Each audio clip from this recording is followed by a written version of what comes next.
good evening, everyone. I'm Paula Whitaker. I'm a member of the board of the Alexandria Historical Society. Tonight we just finished with the cherry blossoms in bloom, but now we're going to hear from somebody about how they actually came to be here. Diana Parsell wrote a wonderful book. Eliza Scidmore, the trailblazing journalist behind Washington's cherry trees. Briefly, I'm going to tell you that for a couple of events that we're going to be having first. Let's see. I thought I was going to be doing that. Oops, this is the wrong one. I need a little help with the, Scott, could you just help me a second? Okay. We had it set up to have an introduction slide too, but instead of let me just talk about them. Well, you know what, let's just leave it at this and then we'll do it afterwards, okay? I think that'll be best.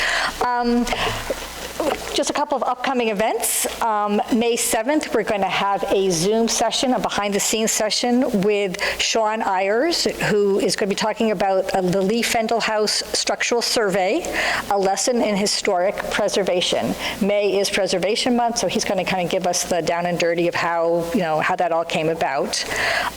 May 28th, here at 7 p.m., we'll be back to our usual Wednesdays. We're going to have our annual awards, the T. Michael Miller and Student Awards. And it's really a great program to just give you kind of a new inspiration for history. We're also going to be hearing from a member of our board, Dr. Darnella McGuire Nelson. So that was going to be a good talk as well. In June, we are going to be having a presentation about theater in colonial Virginia, and we'll be doing a walking tour of LGBTQ history in Old Town. So watch for those. Members get a discount on all our programs at charge. You're also supporting history when you come to any of our events. You can get more details on our website, and also there's a little sheet that has kind of a QR code down below that you can get some more information. On to tonight's talk. Diana is a longtime colleague and a longer-term writer, editor, and journalist. She worked at National Geographic for environmental organizations in Indonesia and elsewhere. So she is a few steps removed from her subject, but they walked a few of the similar paths. I met Diana about 10 years ago through Washington Biographers Group. We were both working on projects that had their highs and lows, but Diana always inspired me to learn as much as I could about my subject and never to give up. She'll tell you how she came to her subject, to how she came to discover Eliza. I just want to add that in March 2020, when the pandemic was just setting in and the news was just so bad day after day, I opened Facebook one day, and lo and behold, there was finally some good news. She announced that she had signed a contract with Oxford University Press, and that was just great to publish her book. So I will let you hear from Eliza. You probably get that a lot. From Diana, and I will take some questions afterwards as well.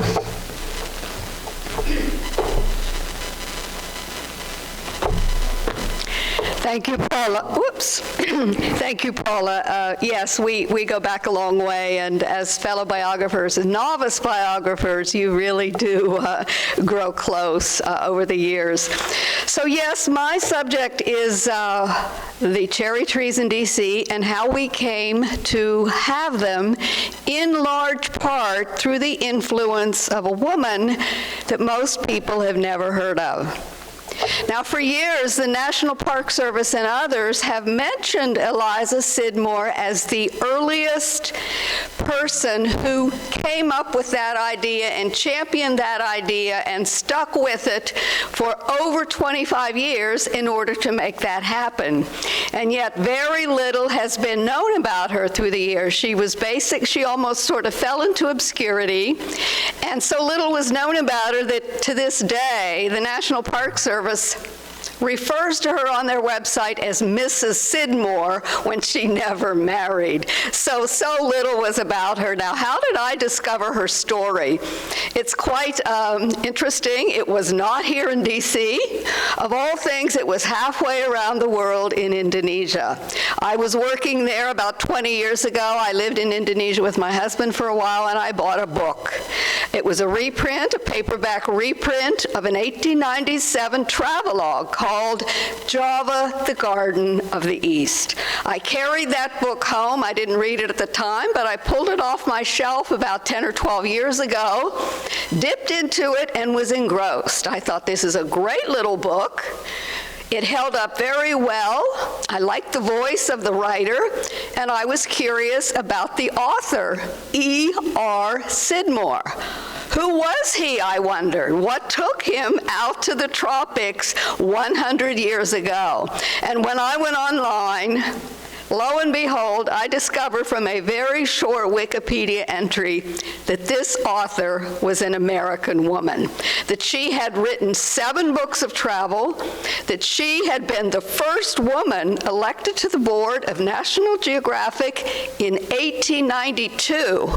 And then the kicker, I read that she was the person credited with introducing the idea of bringing cherry trees to Washington. So I had lived here for over 30 years at that time. Like many of us here, I went to see those trees every year. I had never heard this woman's name. So of course I was intrigued, and I started out researching her, not with the intention of writing a book, because I'd never written a book. I didn't know there would be enough to write a book. I simply wanted to understand her story, a woman's story. How did she accomplish all she did at that time?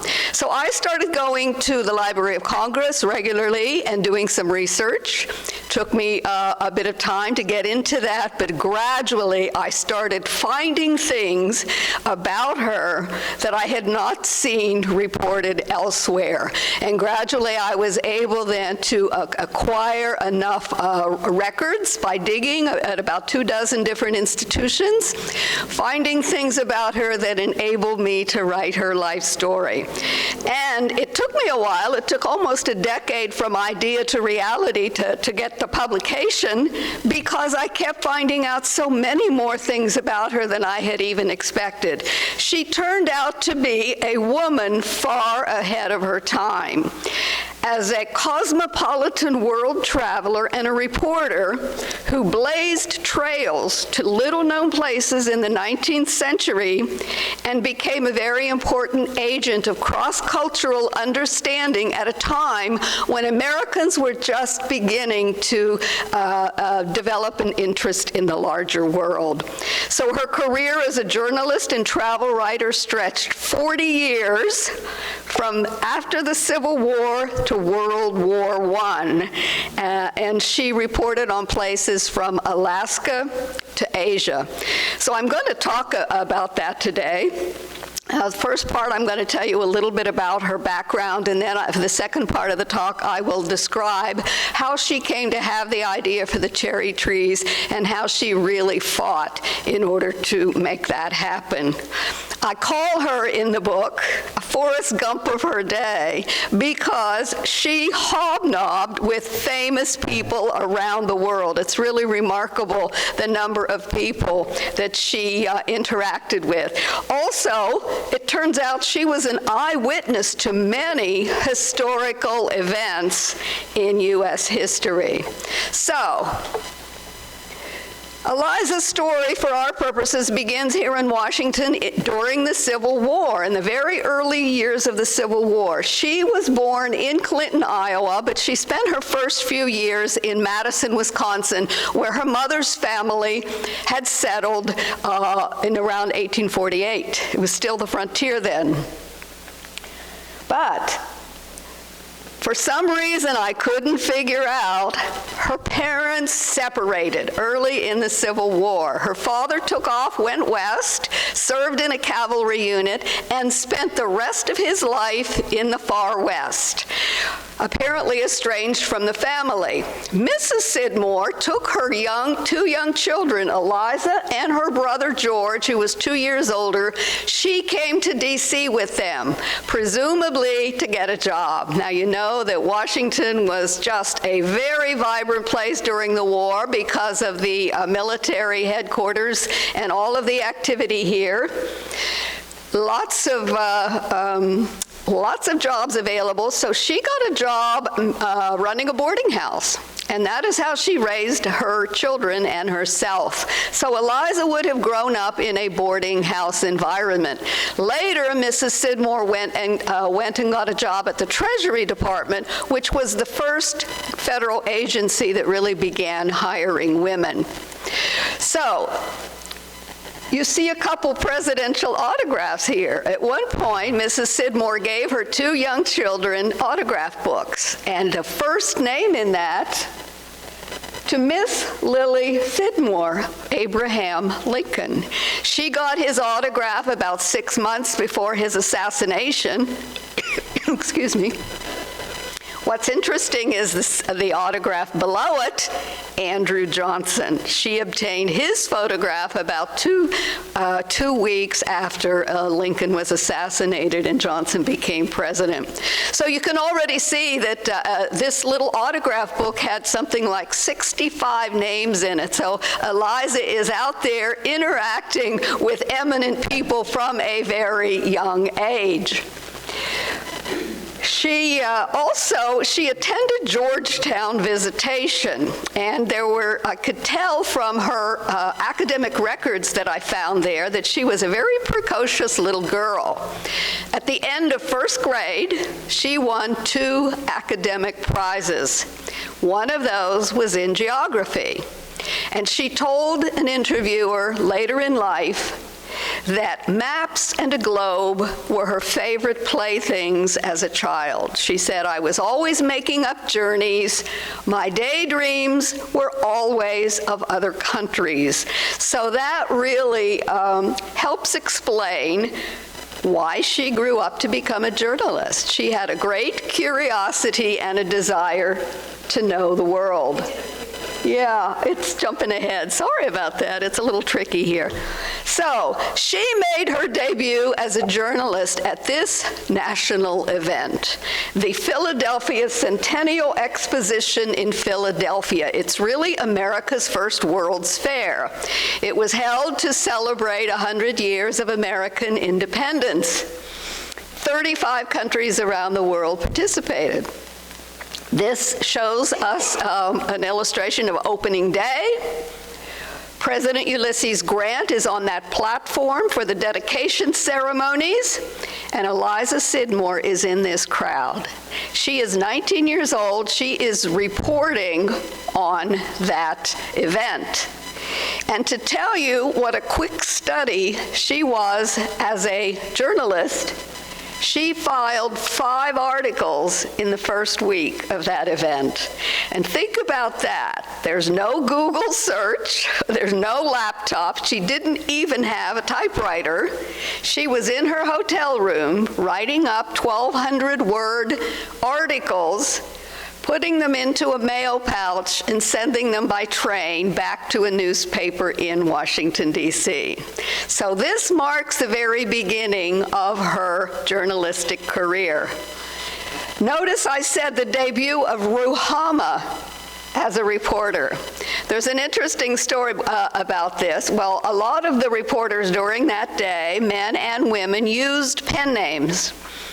I did not know this when I started researching her story. So when I'm at the Library of Congress, I'm finding very little about her and getting only a handful of her journalism. Over 2 years into my research, I discovered she wrote under this pen name. When I plugged that in to my keyword search, I found over 800 of her newspaper and magazine articles. Well, this was a huge boon because if you know anything about newspaper articles, they have what's called a dateline.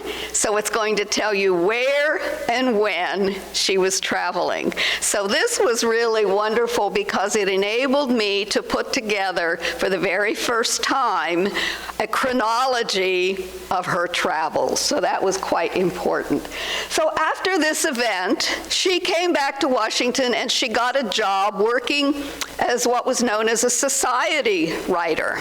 There were a couple dozen women in Washington who were working as freelance reporters, as correspondents for newspapers all around the country. There were a couple of reasons for this. One, newspapers were expanding their women's news. They wanted to increase their readership. Secondly, this was the Gilded Age in Washington. It was a time of extravagant entertaining, as you probably know about that era. Lots of ostentatious parties. You had overnight millionaire congressmen who were outdoing one another in the grandeur of their entertaining. So a lot of the editors felt they needed women to cover this kind of event, to describe what the women were wearing and things like this. So there were quite a number of women in D.C. working as reporters, including something that surprised me greatly, almost 20 women that were credentialed to the press galleries on Capitol Hill. So this is a little element of history that I would love to look into more. Well, so Eliza did this for some time, writing for this newspaper out west in St. Louis, the St. Louis Globe-Democrat. But the social season only lasted about 4 months a year. So she started doing something a little different than her colleagues, because during those off months, she began to travel around the country and to file stories about places she visited. Now that was a big deal then, because most Americans at the time did not travel for leisure. They spent most of their lives in their own backyards. So her articles were very popular, and they were widely excerpted by other papers.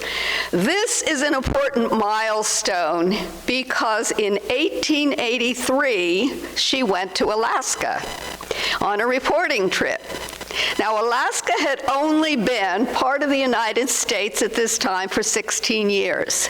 Americans knew almost nothing about it. Their images were of an area that was covered in snow and populated by polar bears. So she, from her time in Washington, following events on Capitol Hill, she knew there was more to the story. But she also was influenced by John Muir. Now, before John Muir became a well-known naturalist, he was quite interested in glaciers. So in 1879 and 1880, he made 2 trips to Alaska to study glaciers. When he got there, he paddled around in a canoe with some native Alaskans to study glaciers. Well, he wrote about that in a lot of national magazines. He lectured on it. He praised Alaska. So Eliza follows in his footsteps, and in the summer of 1883, she goes to Alaska. This is the ship she traveled on. Now, Alaska is the ships would come up from San Francisco. She boarded in Portland. They would go into Puget Sound, and then they would sail this 1,000-mile route north through what's known as the Inside Passage. Very deep sea channels along there that are protected from the ocean by a string of islands. So they would get to the top, Pyramid Harbor, turn around, and sail south again. That was a journey that took about a month. It cost around $130, which at the time was about what a government clerk would make in a month. Well, during this trip that Eliza took in 1883, something historic happened, because that captain decided to take a detour.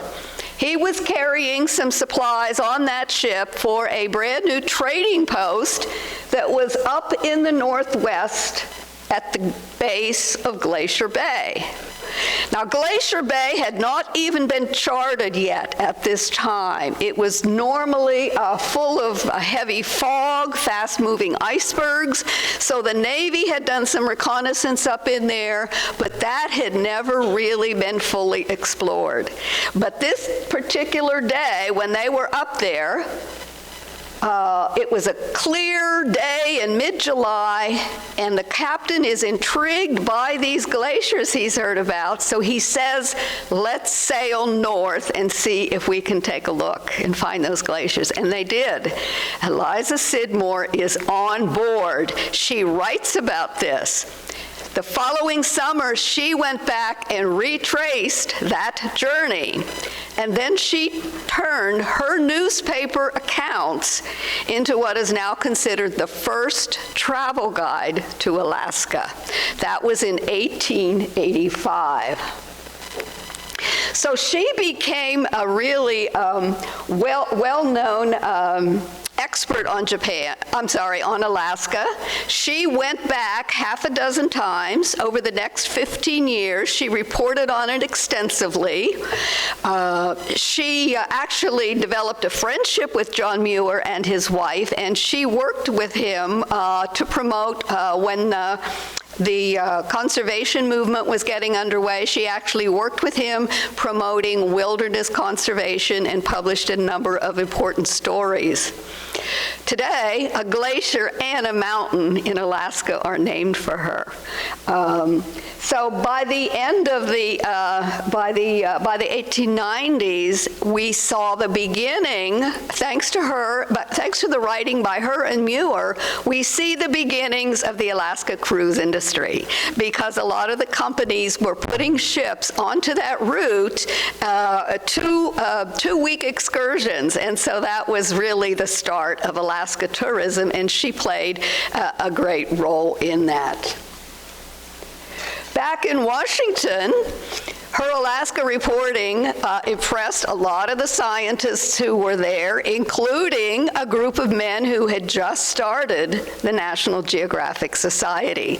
It was founded in 1888 by this man. He is the father-in-law of Alexander Graham Bell. He was one of the chief founders and patrons of the National Geographic Society. He was very impressed at Eliza's reporting. He himself had a great interest in Alaska exploration. So he was quite interested in her reporting. He became an important mentor to her at National Geographic. So she joined in 1890. In 1892, they elected her the corresponding secretary. So that made her the first woman to serve on their board of managers. She went on to have a 25-year affiliation with Geographic. As a writer, she published about a dozen articles in the magazine. As an editor, I've already mentioned, as the first female board member and as a contributing photographer. So they believe that she is the first woman ever to have photographs in National Geographic. And later, when the magazine, after the turn of the century, around 1905, is when they adopted that very heavy pictorial format that we know today as typical of National Geographic. Suddenly, they needed photographs, and she was a very important figure working with the editor to acquire photographs for the magazine in those early years. Darn, this is just a little too sensitive. While she's in Washington reporting, one of the things that she is reporting on is Washington development. There were several waves of beautification. Now, that first slide that I showed you at the beginning of her during the Civil War, you could see that it was a pretty shabby place. For a long time, Washington was considered kind of a sleepy southern town. And then with the Civil War, it became even more grungy. It was underdeveloped. developed. It had poor sanitation. Many of the roads were not paved. There was a dire shortage of housing. So over the years, people were saying, well, let's move the national capital. Let's move it to some place like St. Louis. And so Congress said, well, okay, we need to do something to clean this place up. And so there were several waves of modernization over the years, where they installed sidewalks and street lamps and covered up the smelly canal that is now Constitution Avenue, I'm sorry. So one of the things that was happening during this period, and that Eliza Scidmore followed closely, was the very beginnings of Potomac Park. Now the photo here shows you what the area looked like before the park was developed. Behind the Washington Monument, which is still under construction, it looks like river. Well, this is river, but it's actually very low-lying shoreline.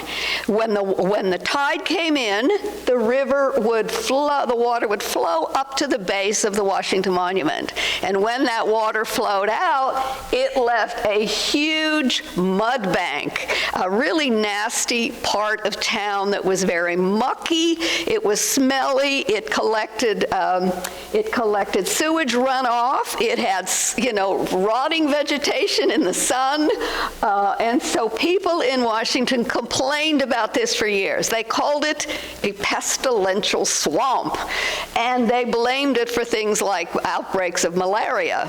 So they complained for years. Finally, in the early 1880s, after a bad flood, it had a tendency to flood, Congress finally allocated the money to clean it up. And they decided that so the Army Corps of Engineers embarked on a project to fill in that ground. And they took the soil that was being dredged from the bottom of the Potomac to deepen the channels for navigation.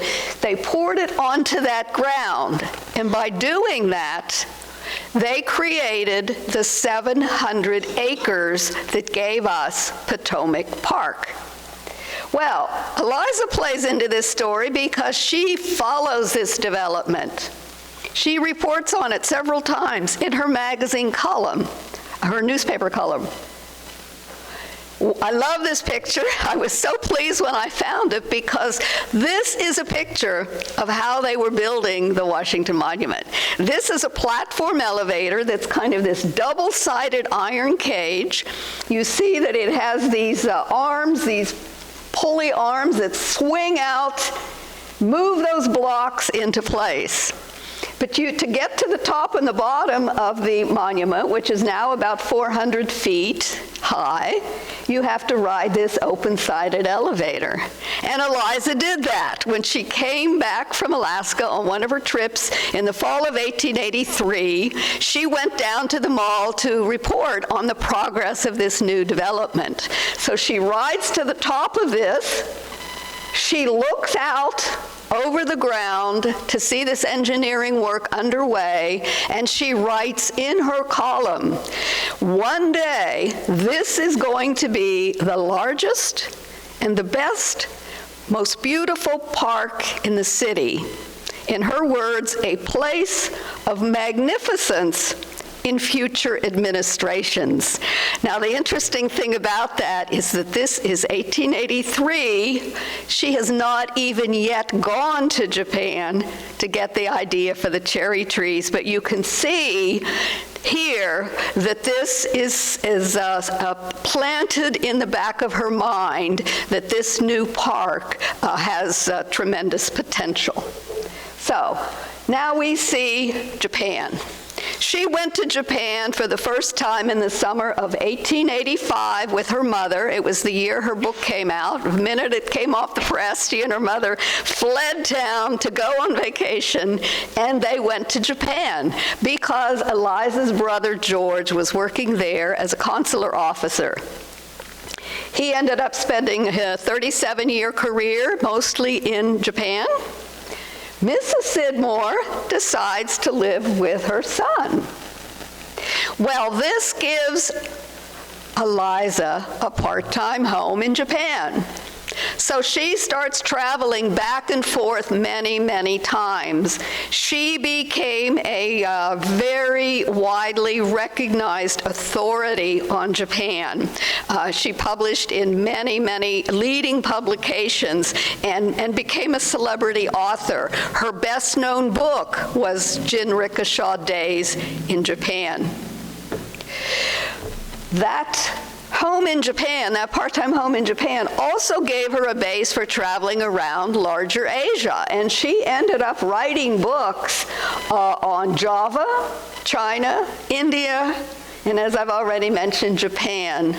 This third book, Westward to the Far East, was a travel guide she wrote for the Canadian Pacific Railway, which was positioning itself as a major form of transport to the Far East. People would take the train across Canada, they would hop onto ships that were owned by the railway, and then they would go on to Asia. So she struck up a business relationship with them. She wrote a travel guide for them, and in turn, they were able then to subsidize some of her travel. So this was the way that she, she was a freelancer all her life. She was able to support herself by repurposing her material and rewriting it for various markets. Another person that subsidized her travel was the Smithsonian. They gave her camera equipment for some of her travels through Asia. Now, I had found that she must have been an early adopter of photography, because the box camera from Kodak was introduced in 1888, and I found a reference of her in 1890 on her way to Alaska, and at that time she's traveling with a camera. So she was an early adopter of this technology. So she started traveling regularly with a camera, and here is a shot that is of her at a photo shoot in Japan. I think the shutter must have gone off early, because that's a picture of her at a temple in Japan. But she also was taking photographs for many of the magazines she's writing for. Now, a lot of them couldn't run half-tone photographs at the time, so they would take her photographs and they would convert them to woodcuts. So this is one example of that. I've already mentioned the Smithsonian as a major funder of her photography. So they today have between 200 and 300 photographs that she took in her travels. This is one of them from one of her trips to Peking. She went to China many, many times. It was a big surprise to me, because I'd never read anything about her travels in China. And when I researched that, it turns out I found a couple of academic papers that said she was one of a handful of traveler writers who helped open China to mass tourism at the end of the 19th century. It's a big surprise in the book. She loved Peking. It was one of her favorite cities because it was so fascinating. Here's another example of her photographs, just because I think this one is so beautiful, and as far as I know, this has never been published anywhere. But it is a sample of the kind of photography she was taking. So, let's move on to the cherry trees. So while she's in Japan, she obviously sees the cherry trees in bloom many times. This is a picture of a ritual that is a 1,000-year-old ritual called hanami, and it means that cherry blossom viewing. So all the Japanese, when the trees come into bloom, pour out into the temple grounds and to the parks and to the riverside to celebrate under the trees. So Eliza saw this. She loved this ritual. She loved it because it was this coming together of people from all walks of life, just celebrating in this spirit of fellowship and joy. And she said, cherry blossoms in bloom are the most beautiful thing in the world. Why don't we have these in America, in our parks, in our cities? And what better place than in Washington, D.C., the nation's capital? Because the capital by then is becoming popular with tourism. and it's especially beautiful in the springtime. She had an idea. Hey, we should put cherry trees along Potomac Park. So here it is, by the turn of the century, they have filled in that ground and they are landscaping it and developing it. So she took her idea to the men in charge of creating this new park, the Army Corps of Engineers. And she explained her idea and suggested that they should include some Japanese cherry trees, and they listened to her, and then they ignored her. And this happened 3 times, she tells us, over 3 different administrations. She approached the park superintendents to push this idea, and they just weren't going to have it. You know, these were Army Corps of Engineers trained at West Point, very conventional in their ideas of what a public park should be, and cherry trees never entered into it. Most of them, of course, had never seen a cherry tree.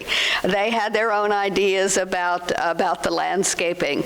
So she did not have any success, but she finally, let's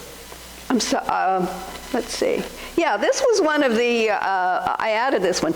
This is one of the visions that began to develop in her mind as she would come and go to Japan. And the reason I put it in here is because she makes exact reference to this place several times in her writings over the years. When she describes her attempts to have a cherry tree park created, she cites this place called Mukojima. This was a 1 or 2 mile row of cherry trees planted in double rows along the Sumida River in Japan. It was spectacular. This is the vision then that has implanted itself in her mind, that she wants to do this along the Potomac. But of course, selling that idea, she's not been successful. She gets an ally around the turn of the century. This man, David Fairchild, was a USDA botanist and a plant explorer. He would travel the country, or he'd travel the world, looking for different varieties of plants to import to the U.S. to diversify agriculture. And on one of his trips, he discovered cherry blossoms. Now, he never actually saw them in bloom from everything I've read, but he saw beautiful illustrated watercolor pictures of them, and he said, oh, I want to know more about these. Let's see if they'll grow in America. So he ordered about 100 of those trees for his place in north of Chevy Chase, where he had an experimental garden. The trees did great. He and his wife, here she is, she's the daughter of Alexander Graham Bell, by the way, they become allies with Eliza. So the Fairchilds want to plant trees along the downtown streets in D.C. She wants to create an avenue of them along the Potomac. So they have roughly the same idea, but they still run into opposition from the Army Corps of Engineers, the park superintendent. Then a big breakthrough occurs. 1909, after President William Howard Taft and his wife Helen came to the White House, they followed the development of Potomac Park very closely. They were very progressive-minded. They saw it as an important civic amenity to the people of Washington.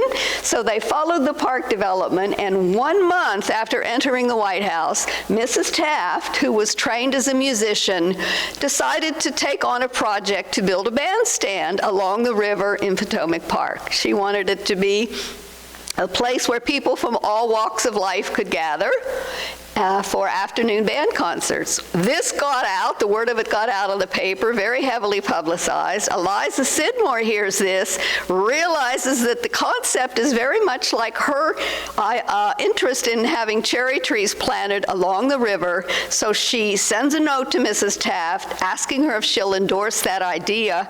Mrs. Taft jumps on the idea. She orders her gardeners to scour the country to see if they can find cherry trees at local nurseries. She sends Eliza a note 2 days later and says, "My dear, Thank you very much for your idea about the trees. I have taken the matter up and am promised the trees. But in the meantime, something happens that turns that project, that kind of fairly small-scale project, into something much bigger. And that happens because there's her note to Eliza. 2 Japanese men are in Washington at the time for social events, and Eliza runs into them. And one of them is the Japanese consul in New York City, a man named Mr. Mizuno. The other is this man, Japanese chemist Jokichi Takamine, very wealthy man who had a lot of patents. And he was very wealthy, lived on Riverside Park in New York City. So Eliza is so excited, she tells him that Mrs. Taft is going to build this park of cherry trees. And he says to her, "Will you find out if Mrs. Taft will accept a gift of 2,000 trees for her project?" So it begins as a gift from an individual. But he and Mr. Mizuno kind of agree, maybe it's better if we have these trees given as a gift from the city of Tokyo to the city of Washington. So that is what they agreed to do. So those trees, if you know the story, well, here's these 2 letters. I threw it here because I discovered in my research that Eliza didn't only come up with the idea for the trees and push it, she was actually an intermediary with Mrs. Taft. These are 2 documents that I don't think were ever published before. The first one I found in Japan when I went to do some research. It is her writing to Mr. Mizuno in New York City 4 days or 5 days after she gets Mrs. Taft's note. She's saying, "Dear Mr. Mizuno, I had a long talk with Mrs. Taft this afternoon, and she would be more than pleased to have the cherry trees offered her as a gift from Japan for her Mukojima." She talked again and again about wanting to create a Mukojima on the Potomac. The other letter here I found at the New York Public Library in one of her letters to her editor. She's writing an article because those trees are due to come in the spring of 1912. They're due in the spring of 1910, I'm sorry.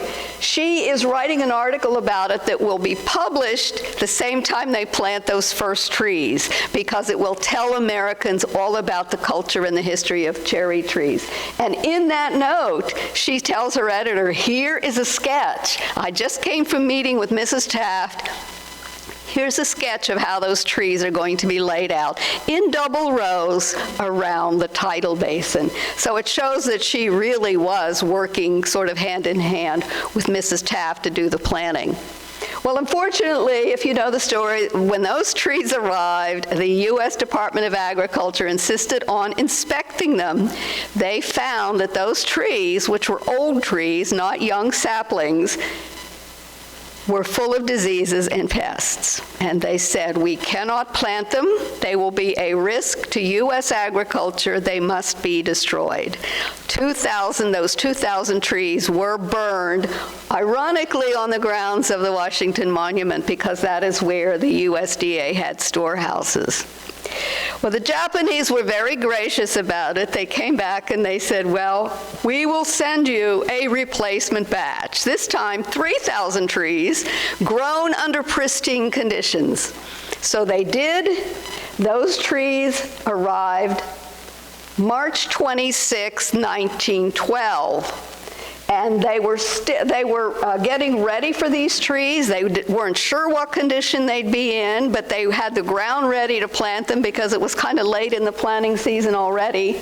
They were still inspecting them. Noon on the day of March 27th. That afternoon, Mrs. Taft in the White House put together a very small dedication ceremony down along the tidal basin where the first 2 trees were planted. And the only 3 guests Mrs. Taft invited to that little tiny private dedication was the Japanese ambassador, his wife, and Eliza Scidmore. She was there in her 50s to be able to witness the realization of this project that she had been pushing for, at that time, almost 30 years. So this goes to show then, here's her letter showing the double row of the trees around the tidal basin, and in fact, that is how they were planted. 1,800 of those trees were planted around the tidal basin, and the rest of them at other spots around Washington. And those today are the trees that we know and love. Most have been replaced over the years because a typical lifespan of a tree is around 40, 45 years. We have fewer than 100 that are actually original trees from that 1912 batch, but most have been replaced. So what happened to Eliza Scidmore? To wrap up very quickly, late in life she became a peace activist, and she was a big proponent of the League of Nations. So late in life, when she got ready to retire, she decided to move to Europe. She found the Riviera, the south of France, was much too expensive, so she moved to Geneva, where the League of Nations had its headquarters. And it was there that she died in 1928 at the age of 72 after an emergency appendectomy. So I found her will in a D.C. courthouse, and in it she said she did not want any special disposition of her ashes. She wanted them scattered to the wind, which I think was a reflection of her personality. She was a free spirit, but also probably influenced by Buddhist beliefs that she absorbed while living in Japan. Well, friends appealed to the family and said, we think her ashes should go to Japan, where her mother and brother were buried, and so that is what was done. So she now is she's interred here at this grave site in Yokohama. This is from a ceremony I attended when I went there in 2013 to do research. The Japanese still, for 30 years now, have been going to her grave site every year during cherry blossom season and paying tribute to her as an early friend of Japan. They planted a tree that was a descendant of one of those original 1912 trees sent to America, and it is planted next to her grave, and they have a plaque next to it that says in Japanese, "A woman who loved cherry blossoms rests here in peace." So it's been ironic that she was far better known in Japan for many, many years than she is in her native America. So they finally added a plaque down along the mall in D.C. Wasn't there 10 years ago when I started my book, but there are some plaques down there now that talk about the different figures involved in it: David Fairchild, Takamine, Eliza Scidmore, and Mrs. Taft. So that's my book. Thank you all for your patience and your interest. And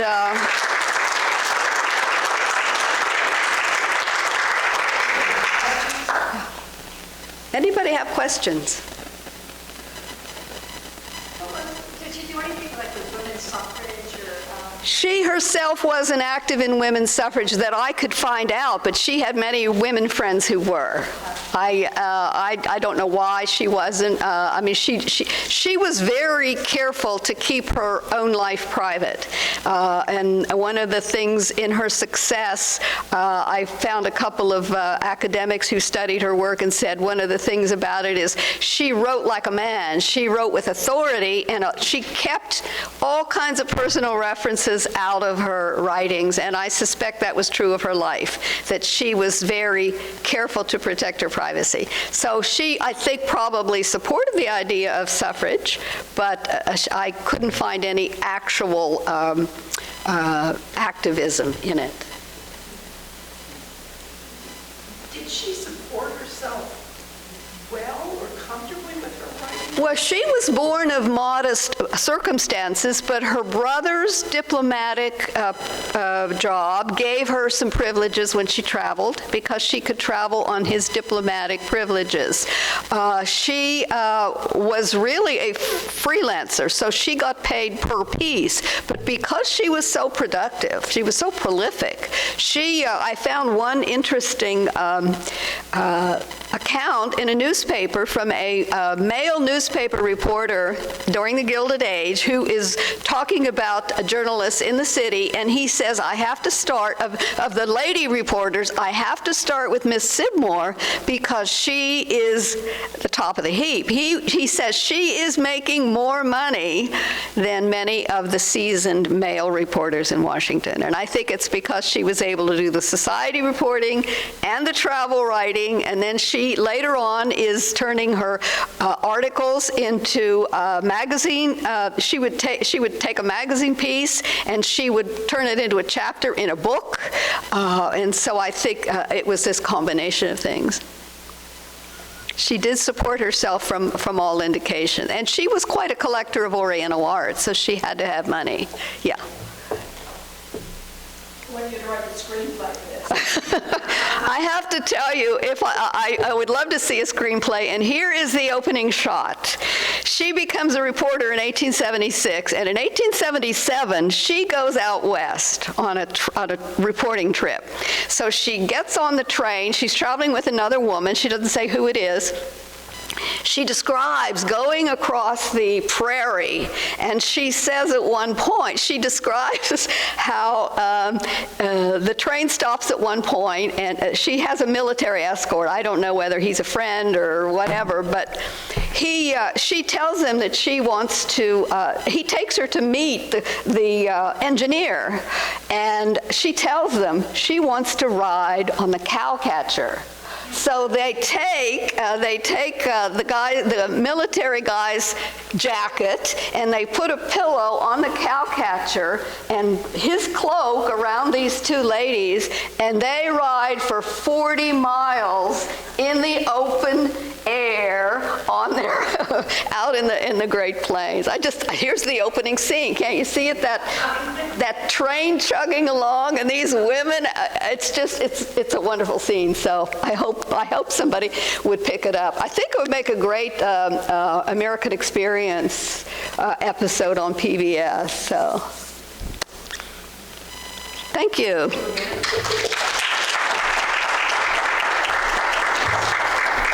So thank you, Diana.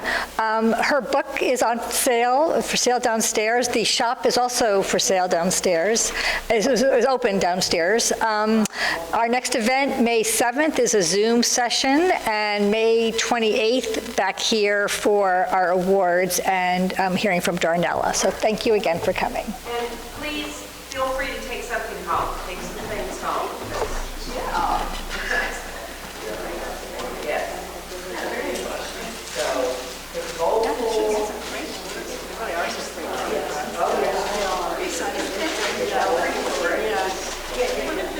It just adds to it so much.